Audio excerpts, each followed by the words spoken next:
8. अगली सुबह Sachin great Bharat insurance के पार्किंग लॉट में अपनी कार में बैठा था। उसी वक्त आकांक्षा आके उसकी कार में बैठी। सचिन ने एक फाइल आकांक्षा को दी और कार ड्राइव करने लगा। तुमने जो फाइल शॉर्टलिस्ट करके निकाली थी उनमें अय्यप्पन इंश्योरेंस की ये फाइल थी। Patient name Ramkishor Saini. Postmortem report पढ़ो, क्या दिख रहा है? Marks of the tire of the car on the neck and head. 8 by 6 centimeter discoloration on the neck and an old heel scar.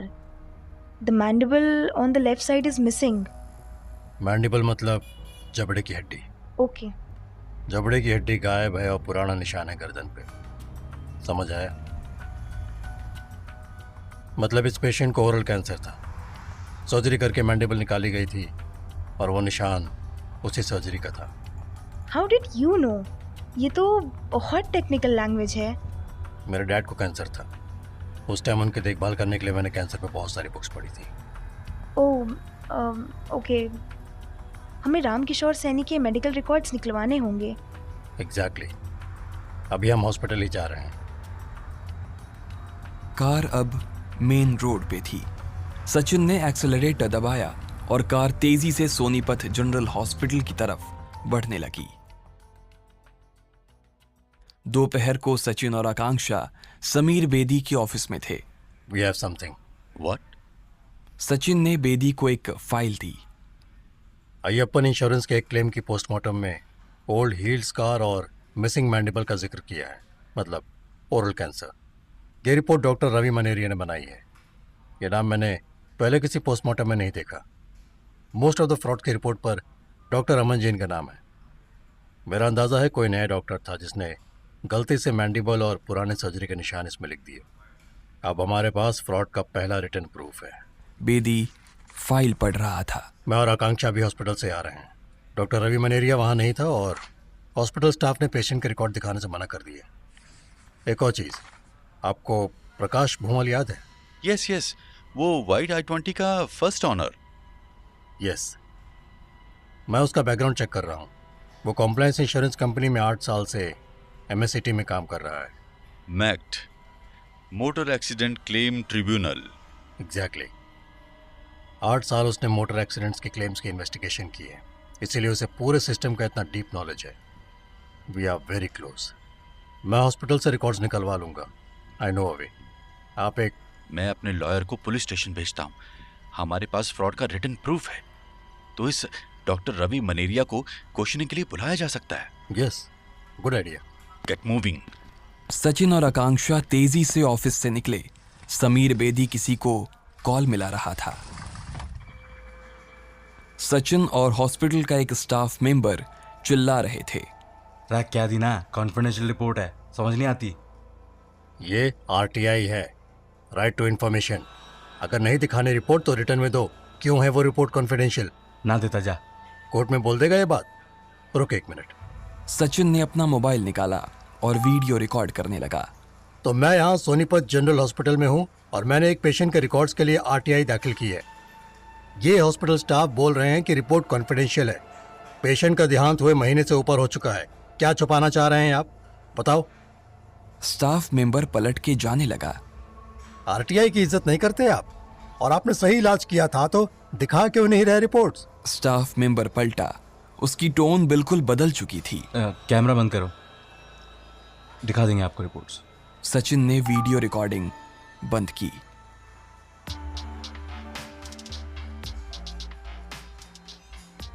दस मिनट बाद सचिन और आकांक्षा हॉस्पिटल के कंप्यूटर रूम में थे। हॉस्पिटल स्टाफ मेंबर उनके साथ खड़ा था। कौन आएगा रिपोर्ट दिखाने? भाई 1 मिनट शांति रखो, जिस डॉक्टर के पास ये एक्सेस है वो आ रहा है। तभी एक लंबा पतला आदमी कमरे में दाखिल हुआ। सचिन ने उसके लैब कोट पे उसका नाम पढ़ा, डॉक्टर रवि मनेरिया। सचिन को समझ नहीं आ रहा था डॉक्टर मनेरिया मुस्कुरा क्यों रहा था।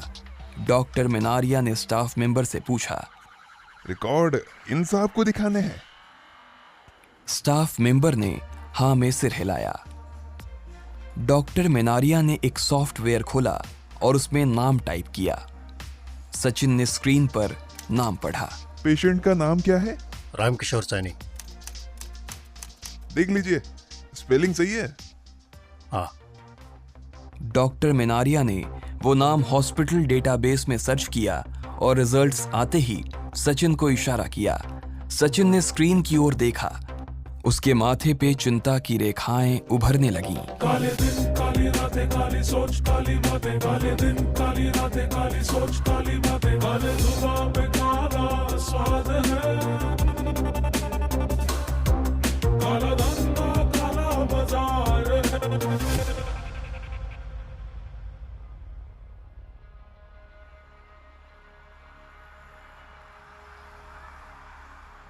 5 मिनट बाद सचिन और आकांक्षा हॉस्पिटल से निकल रहे थे। तभी सचिन का फोन बजा। सचिन ने चलते चलते फोन उठाया, सामने वाले की बात सुनी और फोन काट दिया। बेदी जी का कॉल था। उनके लॉयर को पुलिस वालों ने कहा कि उन्होंने ये रिपोर्ट बनाई ही नहीं, किसी ने फेक कॉपी बनाई होगी। लॉयर को बोला कि हॉस्पिटल से कोई एफिडेविट देगा कि ये पोस्टमार्टम ओरिजिनल है, फेक नहीं है, तो ही बात करेंगे। बट हमारे पास रिटन प्रूफ है फाइल में, हाउ कैन दे? पुलिस वाले मिले हुए हैं, इसलिए बकवास रीजन दे रहे हैं। अब वो पार्किंग लॉट में पहुंच चुके थे। सचिन ने आकांक्षा को कहा, सुनो, तुम यहीं रुको 1 मिनट। सचिन कार में जाके बैठा। आकांक्षा कार के पीछे कुछ दूर रुक गई थी। सचिन ने कार स्टार्ट की, हॉर्न दबाया और हॉर्न की आवाज आते ही उसके साथ जोर से चिल्लाया। हॉर्न की आवाज बंद हुई। सचिन ने अपने हाथों से अपना मुंह पोंछा, फिर कार विंडो खोल के आकांक्षा को इशारा किया। आकांक्षा जाके कार में बैठी। Are you okay? मैं ठीक हूँ। मुझे समझ नहीं आ रहा, रामकिशोर सैनी का कोई भी रिकॉर्ड इनके डेटाबेस में कैसे नहीं है। हमने डिफरेंट स्पेलिंग्स भी ट्राई की, पर उस नाम का कोई भी पेशेंट नहीं था डेटाबेस में, जबकि हमारे पास उसकी पोस्टमार्टम रिपोर्ट है। मेरी गलती है। हम सुबह जब पहली बार उसके बारे में पूछने आए थे, उसके बाद रामकिशोर के रिकॉर्ड्स डिलीट कर दिए होंगे। मुझे सीधे आरटीआई लेके आना चाहिए था। उधर पुलिस ने भी कोऑपरेट करने से मना कर दिया है। उन्हें बिना कोर्ट ऑर्डर फोर्स नहीं कर सकते, और बिना हॉस्पिटल रिपोर्ट के कोर्ट ऑर्डर नहीं मिल सकता। बट अब हमें नाम पता है, डॉक्टर अमन जैन, डॉक्टर रवि मिनारिया, राजबीर और वो प्रकाश भुनवाल। हम इनकी इन्वेस्टिगेशन कर सकते हैं। अब हमें पता है कि फ्रॉड किन लोगों ने किया है। तो तुम्हें पता है जब मैं पुलिस में था तब कितनी बार हमने मर्डरर्स, रेपिस्ट्स और चोरों को पकड़ा है? मैं गिन नहीं सकता। हमें पता होता था कि उन्होंने ही क्राइम किया है। कोर्ट में लॉयर, जज सभी को पता होता था, पर एविडेंस ना हो तो लॉ उन्हें छू नहीं सकता। तकरीबन लोग रिहा हो जाते थे। मैंने कितने ही क्रिमिनल्स को तभी हुई हंसी के साथ कोर्ट से निकलते देखा है। अगर प्रूफ ना हो तो हम कुछ नहीं कर सकते।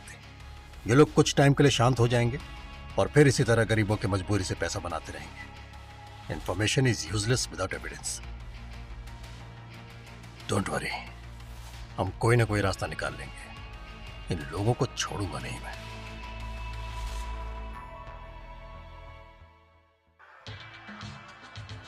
प्रकाश भुनवल अपने एक दोस्त के साथ चंडीगढ़ के एक बार में बैठा शराब पी रहा था।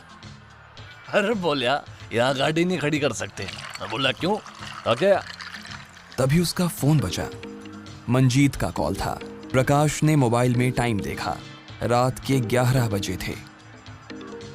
अरे यार, 1 मिनट भाई। हाँ कर ले, कोई ना। हाँ भाई, डॉक्टर जैन का कॉल आया था। आज कोई आदमी आया था हॉस्पिटल में, मारे केस की इंक्वायरी करने। रिकॉर्ड तो साथ डिलीट कर दे रहा है डॉक्टर जैन। हाँ भाई। हाँ तो कोई ना, कोई इन्वेस्टिगेटर आया होगा। इतनी सीरियस कोई बात को नहीं, जाके सो जा। जा भाई, डॉक्टर जैन भी यही कह रहा था, कोई इन्वेस्टिगेटर ही था। वो पहले भी आया था, तब उन्होंने भगा दिया मना करके। फिर दोबारा आया आरटीआई लेके। आरटीआई? हाँ, और कांस्टेबल राजवीर का भी कॉल आया था। उसके थाने में एक वकील आया था, वो भी उसी केस के मामले में, जिसके लिए वो इन्वेस्टिगेटर आया था हॉस्पिटल में। राजवीर ने उसे भगा दिया। अच्छा भाई, आरटीआई की मोबाइल से फोटो खींच के भेजी थी डॉक्टर जैन ने। कोई सचिन यादव था, मैंने आपके फोन पे भेज दी। सचिन यादव? हाँ भाई, पक्का यही नाम से सचिन यादव प्राइवेट इन्वेस्टिगेटर हैं? हाँ भाई। हाँ, अच्छा, अपना जानकार है, फिर तो आप देख लेना भाई। वो मन्ने को ने जाने पर मैं वाने अच्छे ते जानू, क्योंकि प्राइवेट इन्वेस्टिगेटर सचिन यादव को इंश्योरेंस की दुनिया में बथेरे लोग जाने हैं वाने। पिटबुल से वो आदमी पिटबुल, ना वो पैसे खावे है और ना वो पीछे ते हटा है। अगर वो हमारी इन्वेस्टिगेशन कर रहा है तो बहुत बड़ी दिक्कत है दोस्त। सभी को फोन करके कह दे थोड़े दिन कोई गलती नहीं होनी चाहिए, कोई भी। ओके भाई। प्रकाश ने फोन काटा और थोड़ी देर वहीं खड़ा कुछ सोचता रहा। फिर वो अंदर गया तो उसके दोस्त ने पूछा, सब ठीक? शक्ल पे 12 क्यों बज गए तेरी? एक आदमी मारना सा है, पीट देंगे। जानते मारना सा है। प्रकाश के दोस्त ने उसका चेहरा देखा। उसे पता था प्रकाश मजाक नहीं कर रहा था।